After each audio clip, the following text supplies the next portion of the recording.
दमा, बालदमा, जुनाट सर्दी, खोकला, धुळीची ॲलर्जी, औषधांचा पंप असून सुद्धा दमा कमी न येणे, वारंवार शिंका येणे, नाकाचे हाड वाढणे यावरची खात्रीशीर औषधे उपलब्ध। तर मग आजच भेट द्या विजयी भव आयुर्वेदला।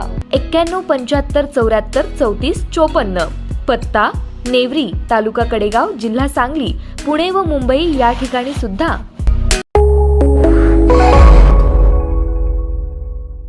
नमस्कार, मी अरुण आणि आपण पाहत आहात 7 स्टार न्यूज। सनई चौघड्यांची धून, पाहुण्यांची गर्दी, कुरवल्यांची घाई आणि हळदीनंतर अल्पवयीन वधूवरांची जोडी बोहल्यावर चढली असतानाच विट्यातील एका मंगल कार्यालयात गुरुवारी दुपारी सांगलीच्या चाइल्ड वेलफेअर कमिटीने पोलिसांच्या मदतीने एंट्री केली। त्यामुळे अल्पवयीन मुलामुलीचा हा बालविवाह अक्षता पडण्यापूर्वीच काही क्षण अगोदर रोखला गेला। त्यानंतर चाइल्ड वेलफेअर कमिटीच्या प्रमुख समुपदेशक प्रियांका माने यांनी बोहल्यावर चढलेल्या अल्पवयीन वधूवरांसह वरातींना थेट विटा पोलीस ठाण्यात आणलं। विवाहासाठी मुलाचे वय 21 तर मुलीचे वय 18 वर्षापेक्षा जास्त असावं असा शासन नियम आहे।